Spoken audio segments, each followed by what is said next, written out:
From climate change to the violation of civil liberties to the growing economic divide, we look at some of the underreported stories of 2012. You're watching Inside Story Americas from Washington.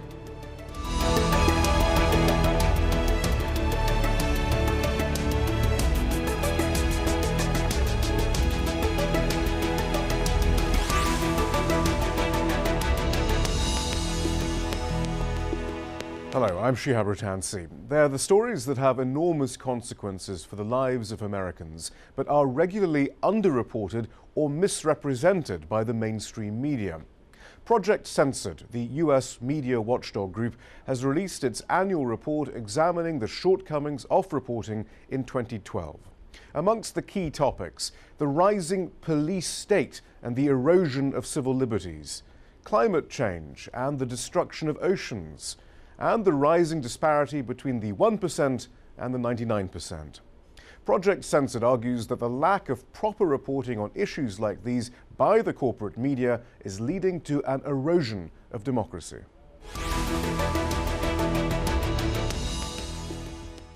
So, what were the key stories ignored by the US mainstream media in 2012? To discuss this, we're joined from Berkeley, California by Mickey Huff. He's the director of Project Censored. And from New Jersey, we have Greg Mitchell, media analyst for The Nation magazine and author of the book Tricks, Lies and Videotape. What I thought we'd do then is go through the top 5 in the top 25 Project Censored list, and perhaps we'll go into any other stories that seem relevant as well. But let's start with the number 1 on the list, the police state, the erosion of civil liberties and the emergence of a US police state. Project Censored's top underreported story. The National Defense Authorization Act was signed by President Obama nearly a year ago. Among its provisions, it allows the US government to detain American citizens indefinitely without trial. A Senate amendment was passed in December that some interpreted as striking down the provision. However, civil liberties groups argued that in fact it further codified the use of military detention for civilians. The NDAA also allows the government to take control of the economy or resources in emergency and significantly in non-emergency situations. It allows law enforcement to class any non-violent protest as suspicious behavior to be reported as part of the If You See Something, Say Something Act. Mickey Huff, first of all then, why was this your number 1 story of 2012? Well, thanks so much for giving us the opportunity to talk about these very important stories. This story is a long time in the coming, and even if you just look at the post-9/11 years, the Obama administration has clearly continued many of the Bush era agendas to erode civil liberties, to create an infrastructure where it is arguably legally capable of achieving martial law-like conditions. If you read carefully the language of NDAA and similar laws that have been passed recently, it allows the executive branch really unilateral top-down authority. You mentioned the If You See Something, Say Something, which is trademarked, by the way. This makes people guilty by suspicion, essentially. It makes virtually anyone who goes to a potentially controversial political protest or so on, makes these people susceptible to detention. The real problem with NDAA also is that it allows the military to act domestically in violation of posse comitatus from 1878. And even though there are certainly alternative and independent journalistic outlets in the United States that have reported about NDAA, it's by and large its most draconian provisions have gone really unexamined. And I think the window dressing and lip service by the Feinstein Amendment and so on is sort of meant to placate people that are paying attention. But I, again, don't find that reassuring. Yeah, that was interesting, Mickey. I mean, because we had that coda in early December where the NDAA was finally, or at least that provision in the NDAA was finally reported, but only to say, well, look, Senate oversight managed to snuff out the most difficult or the most controversial parts, when actually perhaps it hadn't really. Well, again, if you take a look at the last decade, from the Patriot Act to the Military Commissions Act to the NDAA, this is a direct onslaught on people's First, Fourth, Fifth, Sixth Amendment rights. It slashes the notion of habeas corpus that's been a mainstay in Western jurisprudence since 1215 in Magna Carta. I mean, this is a very serious development, and it is the Obama administration's real insistence on this, including one of the stories from journalist Chris Hedges that sued the Obama administration over NDAA provisions, won a federal court case that was immediately halted within 24 hours by the Obama administration, even though Obama said he wasn't planning on using the NDAA in a capacity whereby he would indefinitely detain U.S. citizens. That doesn't really jive with the actions of having the Justice Department spring into action so quickly to contest this and appeal it. Right. So again, we think the actions speak louder than words. It's incredibly problematic, and I think people should be paying a lot more attention to these types of things under the Obama administration, particularly the so-called liberals that protested such things under the Bush administration. Right. Well, that's an interesting point too. Greg Mitchell, why do you think this story and other stories to do with the war on terror are so underreported? Is there a sense that, even after over a decade of these sorts of policies, there is a sense that everything is being done in our best interest? Well, I think that's certainly true for most people, and this debate goes back to the Patriot Act. People like Glenn Greenwald and many others, more on the left in the media, have hammered away at the Patriot Act for almost 10 years now. So I think it's a combination of a lot of people still believe that they care more about the possibly catching a terrorist or keeping tabs on things than they worry about the rights of other people. They also think that the only rights that could be trampled on are people who are kind of bad guys or bad women, and it doesn't really affect them. So I think the media has failed in really going back to the Patriot Act, in not bringing these issues up for the average person. You could almost do the same kind of list of top 10 or top 25 stories that were simply not mentioned in the presidential campaign. I mean, this was a very instructive year. It's always useful to see what issues are considered serious by the mainstream media, because it is the mainstream media that completely controls the debates and the real tenor of the campaign. So it was very instructive this year to look at what issues rose to the surface and which ones didn't. And the issue that was most often cited as missing from the debates was climate change. But as we've seen even in this list that you're talking about today, there are many others, dozens of others that didn't come up, including the issue you just talked about, or talking about U.S. drone strikes and so forth. Well, in fact, we're going to get to climate change because that's number 2 on Project Censored's list. But actually, I'm going to jump to number 4 in the top 5, which is that FBI agents are responsible for the majority of so-called terrorist plots in the U.S. It turns out the FBI, using a network of 15,000 informants, has infiltrated certain communities and encouraged people to commit crimes. They then take credit for foiling plots. The informants receive up to $100,000 per case. Again, Mickey Huff, this is number 4 on your list. No questioning of the tactics, the official narratives being presented by the media, often no independent journalism, no follow-up journalism perhaps as to the circumstances of the arrest, and indeed whether these cases are thrown out eventually.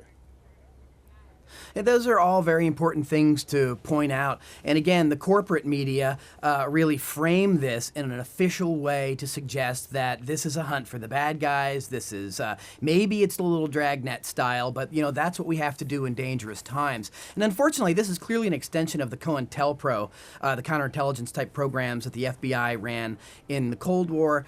They've been extended here quite clearly, despite what we learned in the Church Committee hearings in the 1970s. And this is a really dangerous game that's afoot, where FBI informants are being paid a lot of money, tax money, that's then going in to infiltrate certain alleged suspicious groups or alleged suspects, and then actually provide them with information and even material support and potentially weapons or explosives to carry out so-called acts of terrorism, and then those acts are thwarted prior to their being carried out. One explosive evidence that we've seen come out of the past year where the FBI was infiltrating various Muslim groups, Islamic groups, and Arab communities was the mosque crawler story coming out of New York, which, by the way, was on our list until the New York Times began covering it and eventually won a Pulitzer for it. Although when I go and speak places in public, few people seem to remember that story and how the NYPD was working with the federal government and spending loads of money, violating people's privacy and civil liberties, and they came up with nothing. They came up with no criminal activities. They came up with no acts of terrorism. They're just basically spying on people and violating people's trust in public government, quite frankly. This story, by the way, the story on the FBI thwarting terror plots was covered in Mother Jones. So again, there really are great, intrepid, and independent journalists covering these, and that's what Project Censored hopes to really celebrate every year, is that there are people doing this kind of great work, and certainly Greg Mitchell does this kind of work at The Nation magazine, and we can't rely on the corporate media to tell us these things that are happening. We have to really rely on each other from the bottom up. Mickey, there is an essay in the Project Censored book this year about shifting baselines. Perhaps you can explain that, the use of language to legitimize torture and extrajudicial killing, surveillance state, questionable police practices, and so on. Right. Our Associate Director, Dr. Andy Lee Roth, wrote the introduction to this section, talked about shifting baselines as a sociological concept borrowed from environmental ideas and environmental science. Basically, shifting baselines implies, just to break it down as simply as possible, that we have certain bases of how we contextualize or frame things that are happening. And I look at it more as an historian and social scientist as that we are oft subject to predispositions that are framed by historical narratives and official narratives. And if we use those as the context by which we understand the present, we're often incapable of asking the right types of questions that go beyond the frame, that go outside of what the corporate media and government official sources want us to think about and want us to talk about.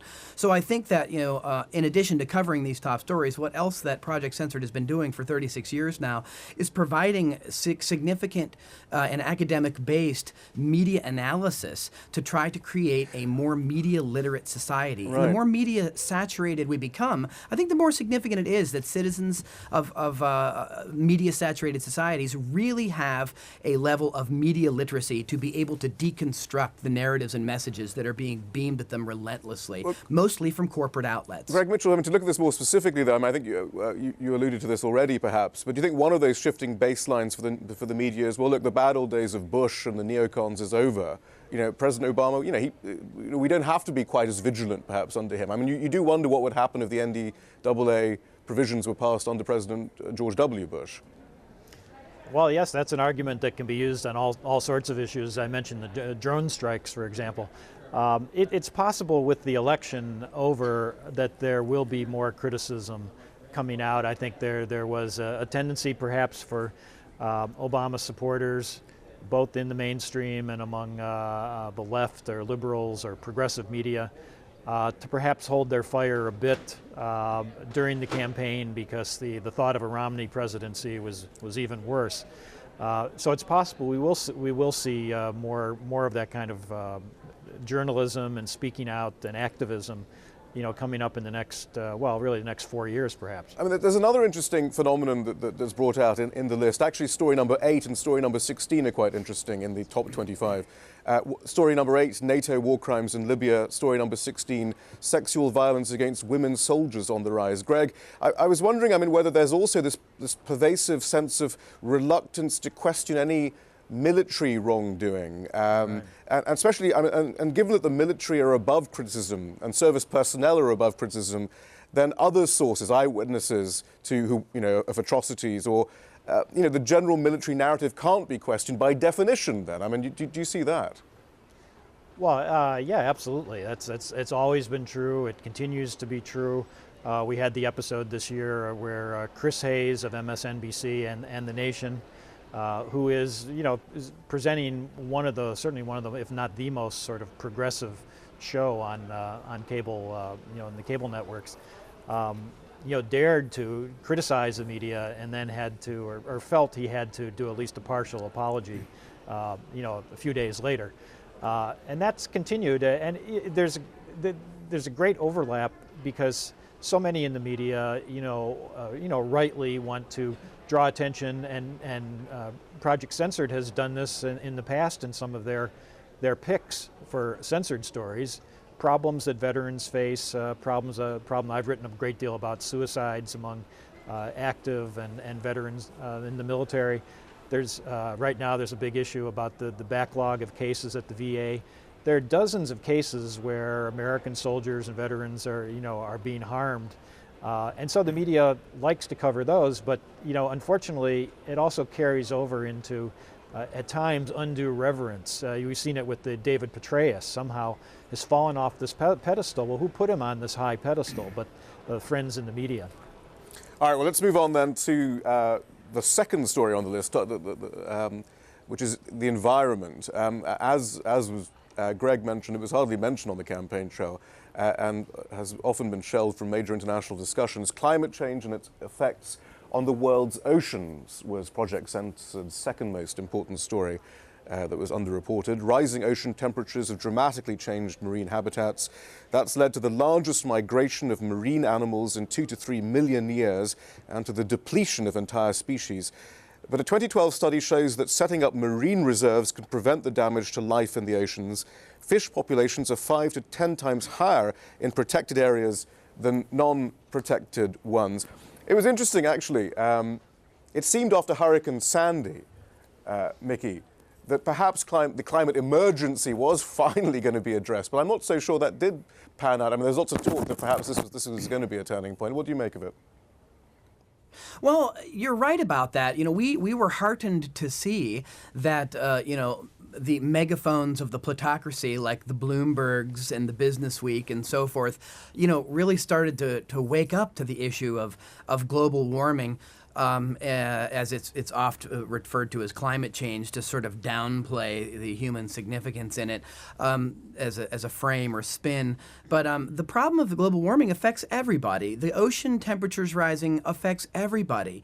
This isn't something that, unless the 1% is going to somehow take space shuttles and colonize the moon, or live in underground caverns somehow. I mean, this is going to affect everybody. And I think that really, until you get these major institutional forces on board from the major industrialized nations, and the United States has been a notorious foot dragger in the global climate negotiations, I'm afraid we're really reaching a tipping point of sorts to where it may be too late to do some things that will be meaningful in the near future, at least. And this story, I think, is both a warning. It's also a partial good news story that says, look, there are things we can do, but we need to be doing them yesterday. And I think that with Hurricane Sandy, even though the major candidates of the two major parties talked around it, even though it was canceling their campaign stops, I think that it really kind of went on the radar for people. And this recent typhoon in the Philippines is another major indicator of severe weather. This is unfortunately a new normative pattern, and if we don't act to do something about it, I'm afraid that we will all be in trouble, and future generations will have a much harsher and stark reality. Do you think, Greg, that the media still looks at environmentalists as some slightly crazy fringe group, though? I mean, the presidential debates, Candy Crowley famously tweeted or said, look, I was going to ask a question about climate change for all you climate change people, but in the end I decided not to. Wasn't that rather revealing, perhaps? Right. Well, yeah, I think it was. It does seem that in the last few weeks we're seeing a change a little bit in the media, and certainly in public opinion polls.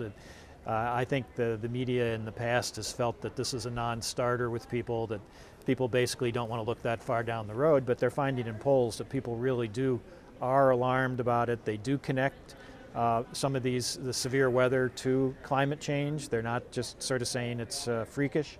So I think we are at a very significant moment. But, unfortunately, because of the dip in the economy in recent years, there's a tendency to look at, the short term. And it makes it very difficult to, for the media likes to be able to come up and then thump on a particular bill or an act or something that's happening right at the moment to build a story around. Well, this is a story that's ongoing. It's It's going to be ongoing. There's no easy answers. It has such a wide international basis. It crosses, party lines.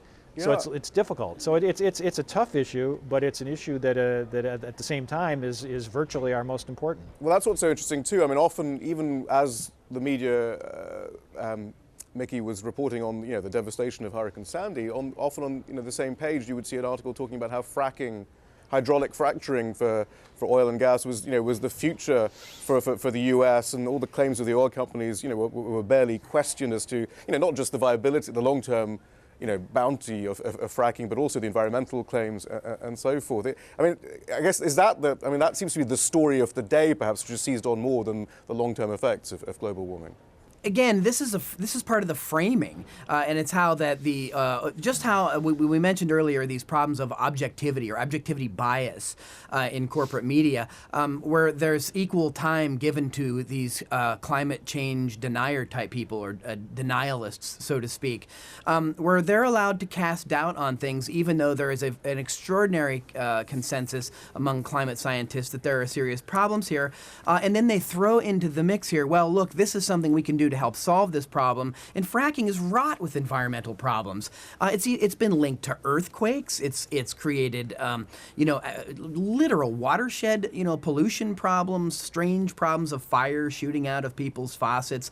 This is just absolutely absurd to posit that. And this is, by the way, connected to the XL pipeline issue, right, in my mind, too, as a way of using very dangerous and highly expensive types of technology to extract fossil fuels, right, rather than spend time on renewables. We've got only 4 minutes left, so I'm going to whiz through because we've got 2 more to get through. The Fukushima nuclear disaster, that's number 3. Worse than anticipated.